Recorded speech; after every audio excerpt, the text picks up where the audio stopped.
روح ایک اللہ کی مخلوق جس کا تعلق جسم سے ہے۔ جب تک وہ جسم میں ہوتی ہے اس جسم میں جان رہتی ہے، اس جسم میں حرکت رہتی ہے۔ جب وہ جسم کو چھوڑ دیتی ہے اس جسم میں حرکت ختم ہو جاتی ہے۔ مرنے کے بعد انسان برزخ کے عالم میں منتقل ہو جائے گا۔ اس کے بعد وہ عالم برزخ ختم کب ہوگا؟ جس دن وہ دوبارہ سے قبر سے اٹھایا جائے گا۔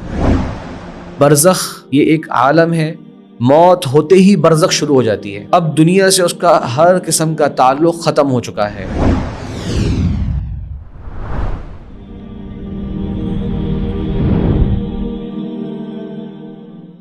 بسم اللہ والحمد للہ والصلاة والسلام علی رسول اللہ وعلی آلہ وصحبہ من والا، اما بعد۔ محترم ناظرین، ہمارے پروگرام موت کے بعد کی ایک نئی قسط میں میں آپ سب کو خوش آمدید کہتا ہوں۔ موت کے تعلق سے کچھ بنیادی سے سوالات اور مسائل اس کو بھی آج کے اس پروگرام میں ہم سمجھنے کی کوشش کرتے ہیں۔ ایک سوال شاید کم سامنے آیا ہو کہ موت ہے کیا؟ موت کہتے کیسے ہیں؟ تو موت کی آسان سی ڈیفینیشن یہ ہے کہ اللہ تبارک و تعالی نے انسان کا جسم بنایا، اس میں انسان کی روح کو ڈالا، تو جسم سے روح کی مفارقت کو موت کہتے ہیں۔ جس وقت ہر ذی روح کی روح اس کو چھوڑ دیتی ہے، اس کے جسم سے جدا ہو جاتی ہے، تو اس جسم پر یا اس ہستی پر، اس شخصیت پر موت واقع ہو جاتی ہے۔ اگلا سوال اس متعلقہ یہ آئے گا کہ کیا موت مخلوق ہے؟ بالکل، اللہ تبارک و تعالی نے موت کو مخلوق بنایا۔ الذی خلق الموت والحیاۃ، تو یہ موت ایک کیفیت کا نام ہے اور یہ اللہ تبارک و تعالی کی مخلوق ہے، جس کیفیت سے اللہ تبارک و تعالی کے حکم سے کئی سارے جاندار گزرتے ہیں۔ اس کے بعد ایک سوال ہے کہ روح کسے کہتے ہیں اور روح کیا ہے، روح کی کیا حقیقت ہے؟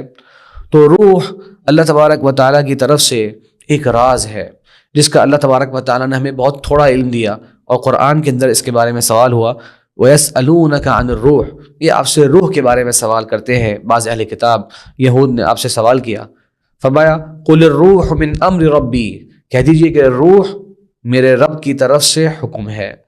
وَمَا أُوتِيتُم مِّنَ الْعِلْمِ إِلَّا قَلِيلًا، اور تمہیں نہیں دیا گیا علم مگر کہ بہت ہی تھوڑا۔ تو روح کیا ہے؟ روح ایک اللہ کی مخلوق جس کا تعلق جسم سے ہے۔ جب تک وہ جسم میں ہوتی ہے اس جسم میں جان رہتی ہے، اس جسم میں حرکت رہتی ہے۔ جب وہ جسم کو چھوڑ دیتی ہے اس جسم میں حرکت ختم ہو جاتی ہے۔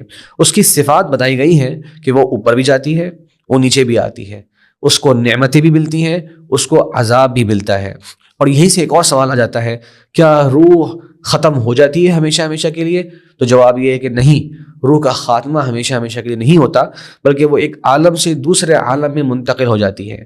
تو انسان کا خاتمہ ہو جاتا ہے، اس کا جسم ختم ہو جاتا ہے، لیکن اس کی روح فنا نہیں ہوتی، وہ اللہ تعالیٰ کے حکم سے عالم برزخ میں منتقل ہو جاتی ہے۔ اب اگلا سوال کہ برزخ کیا ہے؟ برزخ دنیا اور آخرت کے درمیان ایک دیوار ہے۔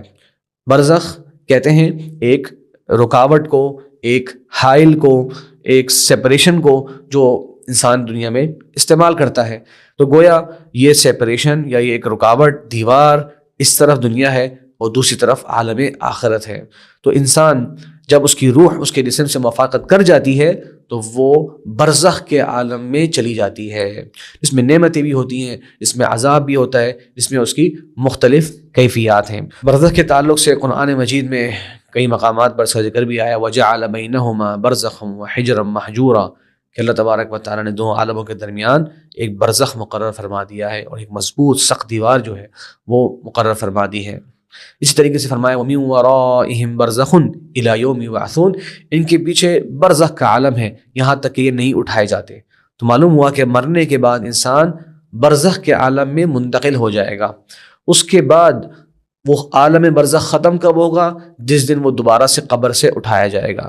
تو اس لیے یہ ایک لیول ہے، ایک سٹیج ہے آخرت اور دنیا کی زندگی کے درمیان۔ اس میں نعمتیں بھی ہیں اللہ کے نیک بندوں کے لیے، اولیاء صالحین کے لیے، انبیاء کرام شہداء کے لیے، اور اسی میں عذاب بھی ہے اللہ کے نافرمان بندوں کے لیے اور گناہگار جن کے حق میں اللہ تبارک و تعالیٰ نے عذاب کا فیصلہ فرمایا، جیسے کہ فرعون اور اس کے ماننے والے، اس کے پیروکار، ان کا ذکر اللہ نے فرمایا النار یعرضون علیہا غدوا وعشیا، صبح و شام ان کے اوپر آگ برسائی جا رہی ہے۔ آپ جانتے ہیں کتنے ہزار سال گزر چکے ہیں، فرعون جو حضرت موسیٰ علیہ السلام کے ساتھ تھا اس کے مرے ہوئے کتنے سال گزر چکے ہیں، اس کے باوجود اس وقت تک اس کو آگ کا ایک عذاب ہو رہا ہے، جو کہ یقیناً اس کے ذاتی جسم کو نہیں ہو رہا بلکہ اس کی روح کو اس کیفیت سے گزرنا پڑ رہا ہے۔ اسی طرح ایک سوال ذہن میں آتا ہے کہ قرآن مجید میں ایک آیت موجود ہے، کل من علیہا فان، ہر شے نے اس پر جو ہے دنیا میں وہ اس نے فنا ہو جانا ہے۔ کیا یہ بات اس سے ٹکرا نہیں رہی کہ ہم کہتے ہیں کہ روح تو باقی رہتی ہے؟ اللہ تعالیٰ نے فرمایا کہ ہر چیز فنا ہو جاتی ہے، تو پھر ہم کہہ رہے ہیں کہ روح تو باقی رہتی ہے، روح تو فنا نہیں ہوتی۔ تو جواب یہ ہے کہ نہیں، یہ آیت کسی بھی طرح اس حقیقت سے نہیں ٹکرا رہی، کیونکہ یہ آیت بات کر رہی ہے دنیا میں رہنے والی ہر ذی عقل ذی شعور قسم کی مخلوقات کے بارے میں۔ من عام طور پہ عربی زبان کے اندر یہ عاقل کے لیے استعمال ہوتا ہے اور ما غیر عاقل کے لیے استعمال ہوتا ہے، تو فرمایا کہ گویا کہ ہر جاندار، ہر ذی روح یا ہر اہم چیز اس نے سب نے فنا ہو جانا ہے۔ اگر ہم اس کو جنرل بھی کر لیں کہ ہر چیز نے فنا ہو جانا ہے، تو ہم کہیں گے کہ اللہ تبارک و تعالیٰ نے جس چیز کا باقی رکھنے کا فیصلہ فرما لیا ہے وہ تو باقی رہے گی، اور وہ کتاب و سنت سے ملتا ہے کہ وہ روح ہے وہ فنا نہیں ہو جاتی بلکہ وہ جنت اور جہنم کے اندر اس کے مختلف احوال جاری رہتے ہیں، اور پھر قیامت کے دن تو اللہ تبارک و تعالیٰ دوبارہ سے انسان کو ایک جسم عطا فرمائیں گے، وہ دوبارہ سے اس زندگی کو، آخرت کی زندگی ہے، پھر اسی کو کنٹینیو کر رہا ہوگا، نیک انسان جنت میں اور برا انسان جو ہے وہ جہنم میں، والعیاذ باللہ۔ تو اس لیے کل من علیہا فان، اس آیت کے اندر کسی بھی طور پر ٹکراؤ نہیں آ رہا اس بات سے کہ روح تو باقی رہتی ہے۔ ہم کہیں گے ہر وہ چیز باقی رہتی ہے جسے اللہ تعالیٰ نے باقی رکھنے کا حکم فرما دیا، اور ان میں سے روح ہے، اور وہ بظاہر اس کا کوئی وجود ہے، اس کا کوئی حس یا اس کی کوئی اپیرنس ایسی نظر نہیں آتی کہ ہم کہیں کہ چلو وہ چیز تو باقی ہے، وہ ایک طرح سے آپ کو نظر نہیں آنے والی چیز ہے، ورنہ جو پورا عالم آپ کو نظر آ رہا ہے اس کی اصل میں بات کی جا رہی ہے کہ اس میں سے ہر ذرے نے، ہر شے نے فنا ہو جانا ہے۔ لیکن یہاں پر اس طرف بھی توجہ رہنی چاہیے، ایک بہت اہم مسئلہ، کہ جو قبر کی نعمتیں ہیں اور عذاب ہے، کیا یہ روح پر واقع ہو رہا ہے یا جسم پر واقع ہو رہا ہے یا ان دونوں پر واقع ہو رہا ہے؟ کیونکہ ہم نے بات کری کہ موت کے بعد انسان کی روح تو اس سے جدا ہو چکی ہے، تو پھر قبر کے اندر جو عذاب اور نعمتوں والی کیفیت آتی ہیں تو وہاں روح کا کیا تعلق ہوتا ہے؟ تو اس تعلق سے علماء کے 3 اوپینین ہیں۔ ایک اوپینین یہ ہے کہ عذاب صرف اور صرف روح کو واقع ہوتا ہے، تو وہ بظاہر قبر کے اندر واقع ہو رہا ہے لیکن وہ حقیقت میں جسم کو نہیں بلکہ روح کو ہو رہا ہے۔ دوسرا اوپینین یہ ہے کہ نہیں، بلکہ جسم کے اندر اللہ تبارک و تعالیٰ ایک خاص طرح کا شعور اور ادراک پیدا فرما دیتے ہیں، اس کی وجہ سے وہ عذاب آپ انسان کے جسم کو یا نعمت انسان کے جسم کو حاصل ہو رہی ہوتی ہے۔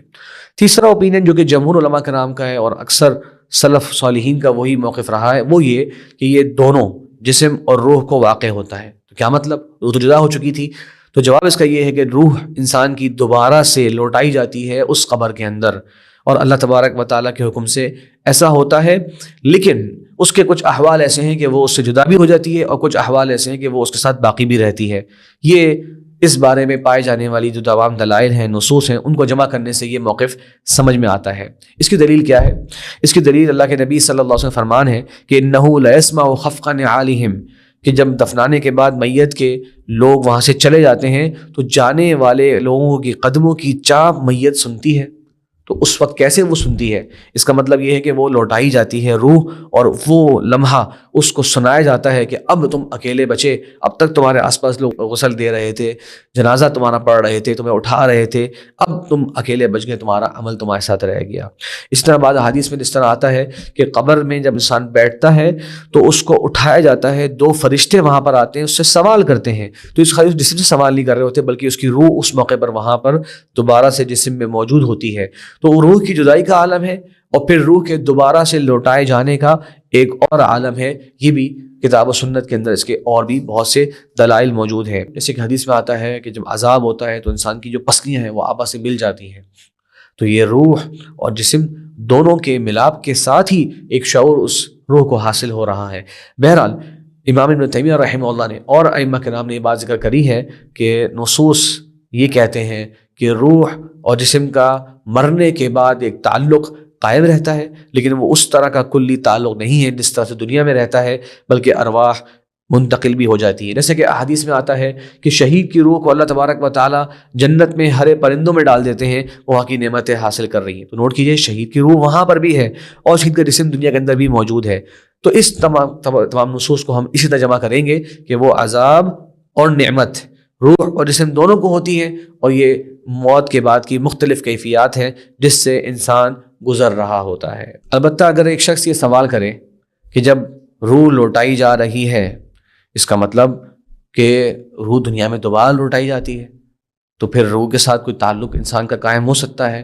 یا کچھ لوگ کہتے ہیں کہ نیک صالحین کی روحیں جو ہے وہ یہاں موجود ہیں. اس طرح کی بات جو لوگ کرتے ہیں، پھر گویا کیا مطلب ہوا کہنے کا کہ وہ برزخ میں بھی ہیں اور وہ دنیا میں لوٹائی گئیں؟ یاد رکھیے گا، جیسے میں نے پہلے ذکر بھی کیا کہ برزخ یہ ایک عالم ہے، موت ہوتے ہی برزخ شروع ہو جاتی ہے. اب دنیا سے اس کا ہر قسم کا تعلق ختم ہو چکا ہے. تو اب وہ روح اگر دوبارہ آ بھی رہی ہے تو وہ اس کی قبر میں ہی آ رہی ہے، اس کا تعلق اس کے متعلقین اور لوگوں سے نہیں ہے کہ وہ دنیا کے اندر موجود ہے. وہ اس جسم کے ساتھ ہی تعلق قائم کرنے کے لیے آ رہی ہے جب تک اللہ کا حکم ہے. جیسے قبر کے سوالات ہیں اور قبر کے اندر عذاب ہیں، اور جسم کے اوپر ان عذاب کی اور نعمتوں کی تاثیر جس طرح احادیث کو ملتی ہے. انشاءاللہ قبر اور اس کے مسائل کے بارے میں ہم الگ سے بات بھی کریں گے، لیکن یہ وضاحت ضروری ہے کہ وہ جب روح واپس آ رہی ہے تو دنیا والوں سے اس کا کوئی تعلق نہیں ہے، وہ عالم برزخ میں ہی ہے. وہ برزخ سے باہر نہیں آ گئی، وہ برزخ سے نکل کے دوبارہ دنیا میں نہیں آ گئی. وہ اس کا خاص ایک عالم ہے جس کا تعلق مرنے کے بعد والی زندگی سے ہے. لوگوں سے اس کا تعلق ہر طور سے ختم ہو چکا ہے، منقطع ہو چکا ہے. آخری مسئلہ کہ انسان کی جسم سے روح کیسے نکلتی ہے، کیا کیفیت ہوتی ہے، تو اس بارے میں مسند احمد کی ایک طویل حدیث ہے جس کا جو ہمارے لیے اس وقت سوال ہے، میں اس کا ٹکڑا آپ کے سامنے پیش کرتا ہوں کہ جو ایمان والا ہوتا ہے اللہ تبارک و تعالیٰ اس کی روح کو اتنی آسانی سے نکلواتے ہیں، فرشتے اتنی نرمی اتنی آسانی سے نکالتے ہیں. فرمایا کہ جیسے کہ ایک برتن سے ایک پانی کا قطرہ جو ہے وہ گرتا ہے.